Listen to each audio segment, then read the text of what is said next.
5 6 यहाँनिर चाहिँ कता के हो 6 7 8 घर राख्ने क्वेसन घर राख्ने 9 उल्टो गर अघि यहाँ यताबाट भित्रबाट बाहिर गएको थियो अहिले बाहिरबाट भित्र आयो 10 11 12 13 14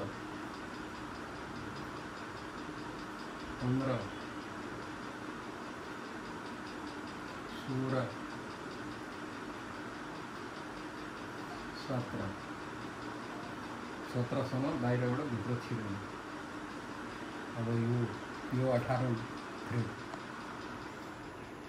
यता 17 यता एउटा बाहिर निस्क्यो तर यहाँबाट चाहिँ भित्रबाट चाहिँ बाहिर निस्क्यो 18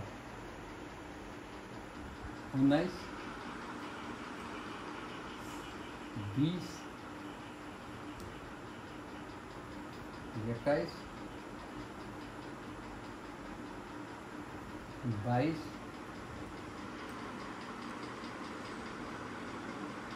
23 24 25 26 अब 26 भएपछि घुमेर फेरि यहाँ आयो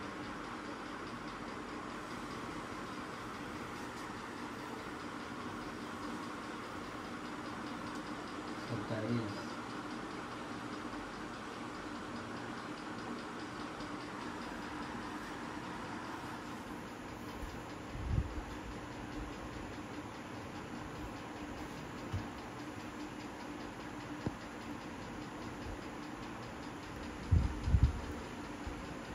अब यो तीनटा उठ्यो तर हामी के गर्छौँ यसलाई डाइरेक्ट 9 वटा बनाउँछौँ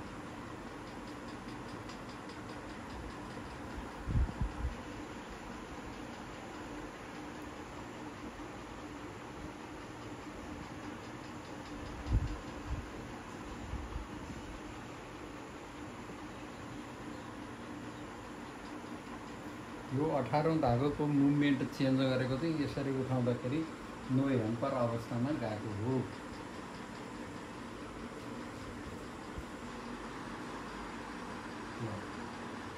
अब यसरी गर्दाखेरि यो 3टा धागो उठ्यो अब यो 3टा धागोलाई हामी यहाँ ठाउँ साँघुरो छ लामो ठाउँमा बाट्नु पर्दा त्यो मोटरमा भएको पोलारिटी चेन्ज गरेपछि मोटर अर्कातिर हिँड्छ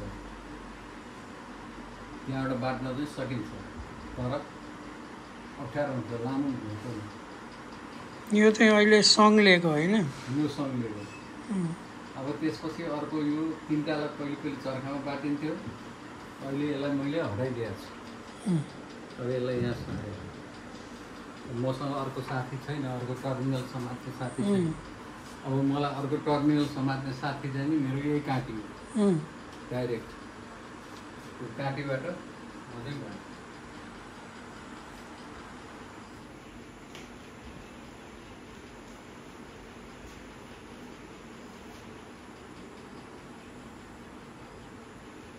अब हामीले यो के गर्यौँ 9वटा डोरी बनायौँ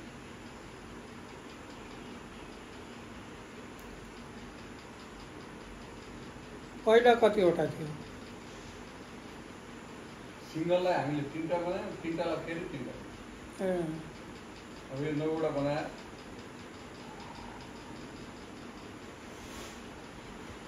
यहाँ गाँठो पार्दै बस्यो सिक्यो त्यो गाँठोले भरे उतातिर सिक्का पार्ने ठाउँमा चाहिँ सहयोग गरेर आउँछ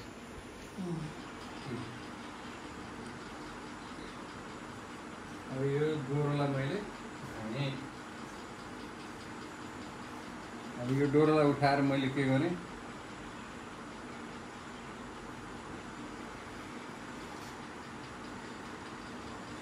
अहिले गरेको काम चाहिँ के हो अहिले? अघि सङ्लेको, अहिले अहिले तेब्र्याको। मैले के गरेँ, यसलाई 3 त्यहाँ 9 बनाएँ भने तेब्र्याइसकेँ। अब यो धागो चाहिँ के हो, यो दुईतिर गाँठो पनि पारेँ यो छेउमै। यो धागो अब तलमाथि हुन्न। अब यो धागो कुन स्टेजमा गयो? अब बाट्ने स्टेजमा गयो।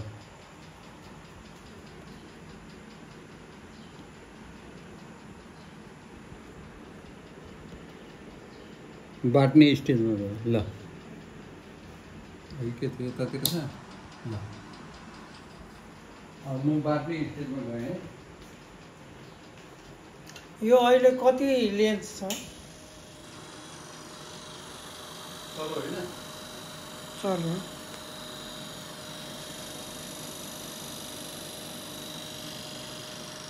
अहिले लेन्थ कति छ? 5 मिटर होला, मिटरमा हो।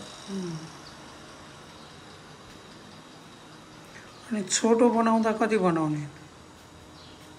छोटो बनाउँदाखेरि यसको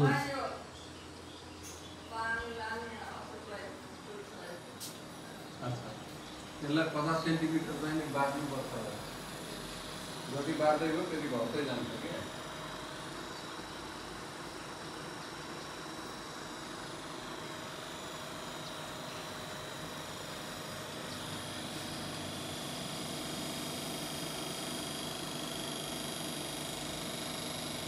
सरलताको लागि यहाँ मैले स्विच राखेको छु।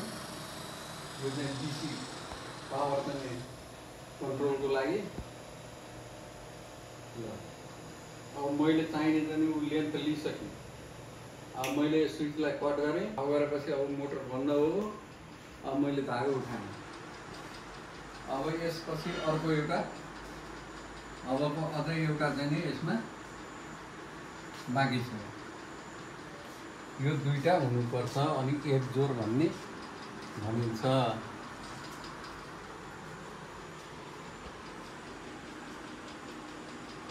यो चाहिँ के हो? यो धागो तयारी।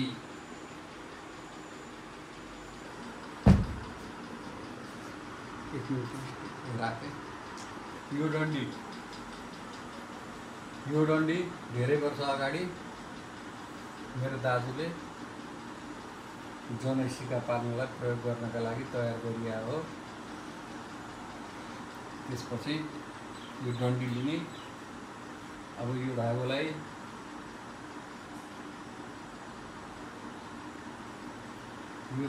पहिले यो बुढी औँलामा के अरे चोर औँलामा 3-4 खुन्का चाहिँ बेच्ने। बुढी औँलामा ल्याउने, ल्याएर यहाँ चाहिँ कैँची बनाउने। त्यसपछि फेरि कान्छी औँलामा लैजाने। कान्छी औँलाबाट ल्याएपछि बुढी औँलामा अहिलेको कैँचीलाई तलबाट तानेर एउटा यो फ्रेम बनाउने। यो फ्रेम बनाएपछि यसलाई यो धागोलाई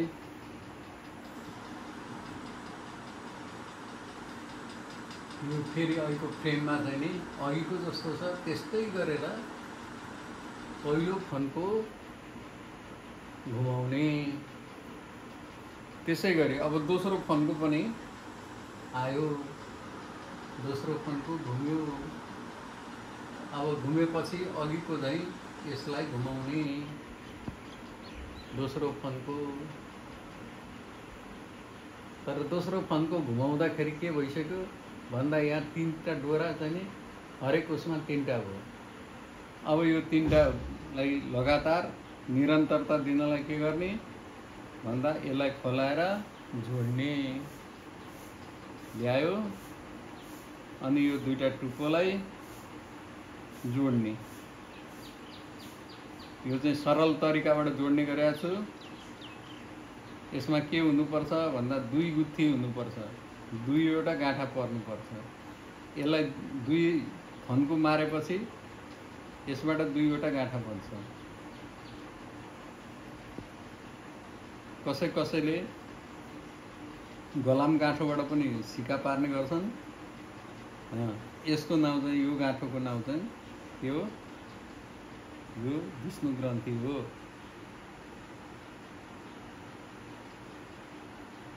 विष्णु ग्रन्थि हो। तर योभन्दा पहिले अघि धागोमा यो दुईटा गाँठा जुन भएका थिए तिनीहरूको नाउँ चाहिँ नि फेरि छुट्टै छ नि, त्यसको नाउँ चाहिँ ब्रह्म ग्रन्थि हो।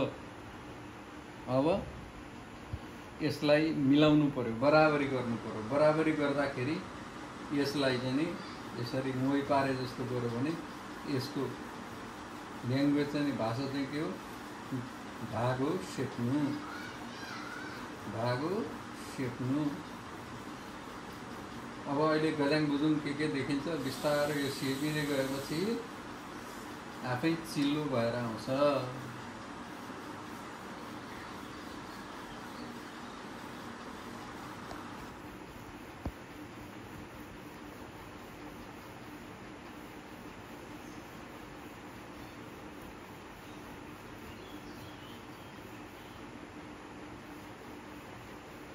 अब यो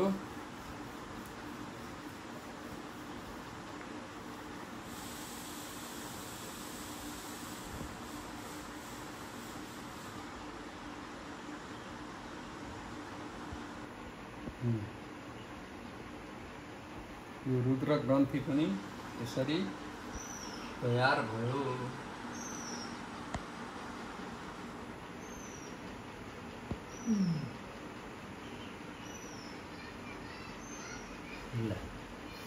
अब यो एक्लै एउटा तयार भयो। यो चाहिँ आदि बन्यो होइन, आदि बन्यो। अब अर्को प्रक्रिया पनि दोहोऱ्याएर सेभ यसलाई गरेर बराबरीमा बाटेर राखेपछि यो बराबरी भएर ट्याक्क मिल्दै जान्छ। यति लामो प्रशस्ति लान्छ। अलिक छोटो हुनुपर्ने हो क्या। बनाउँछ त मलाई यस्तो धागो पनि चाहियो कि काठमाडौँ गइहाल्छ, पैसा लिएर जान्छ, न्यु रोड कता यसो खोल्नुपर्छ,